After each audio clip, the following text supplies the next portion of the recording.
I hope you guys are all enjoying your time together as a family and haven't gotten sick of each other yet. When you live by yourself, this quarantine thing gets old pretty quick as well. I'm thinking about drawing faces on all the pillows in my house, just so I have somebody to talk to. We'll see. Anyways, in order to help you guys all out during this time, our family team at church wanted to come up with some devotions for you guys to do together at home. We're basing it out of the book God's Names by Sally Michael. We want to encourage you guys to get the whole family together, from pre-K all the way to seniors in high school. One of the best ways we can spend this quarantine time is through daily time with God, and we hope these devotions will help you as a family to do so. As we go through each devotion, feel free to pause as needed just to explain any words or ideas that are hard to understand, and ask each other the questions that we're going to mention as we go through. At the end of the video, we'll have more specific application questions for each age group. The reason we picked a devotion on God's names is because the more we know who God is, the more we can start to trust in Him. This is definitely something we need to do during a crazy time like this. To start us off, I want to ask you a really hard question. Are you ready for this? What is your name? Yeah, what's your name? Basically the question you get at the beginning of every test in school. Do you have a middle name? Mine is William, which is both of my grandpa's first names. We are all called by different names. The names our parents give us, nicknames our friends give us, and then there's just those general names we call each other, like buddy, sis, mom, and dad. But do you ever think about what those names mean? My first name is Eric, and it means always and ruler, which basically means I'm a ruler of some kingdom somewhere. Who knows? Pause the video and look up what your guys' names mean for fun. Do you know that while you probably have no more than 3, 5, 10 different names, God of the Bible has more than 200 names. In fact, that doesn't even include all His titles and nicknames.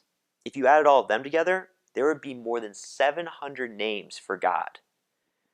Pause the video and ask each other, why do you think God has that many names? What answer did you guys come up with? Well, names in the Bible mean more than just a name. They tell us something about a person. God is so amazing, so powerful, so wonderful, that it takes more than 700 names to tell us what He's like. Each name tells us something new about God. It's important for us to know those names and what they mean, because the more we do, the more we get to know who our God is. The more we get to know who God is, the more we can trust in Him.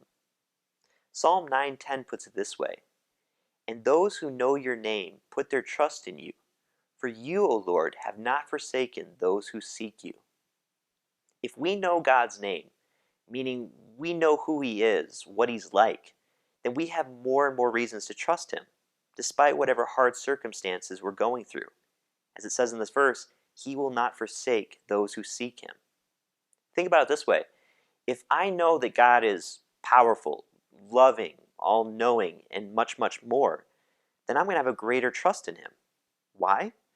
Because knowing these attributes about God inspires trust in Him. I know that He's not a God that fails.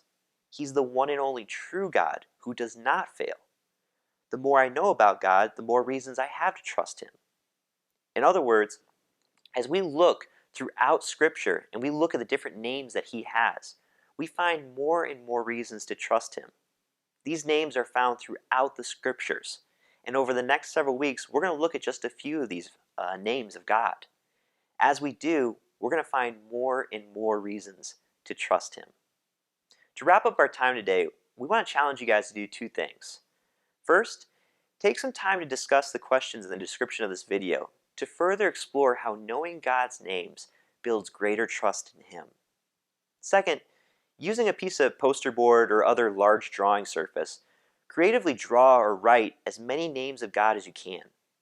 Hang it up in a prominent location around the house so the entire family can see it. And when you pray, take turns as a family praying about those different names, mentioning God by a different name each time and thanking Him for who He is. We hope that as we go through these devotions each week, they'll continue to inspire you guys to remember that you can trust God no matter what. We thank you guys for watching, and we'll see you next week.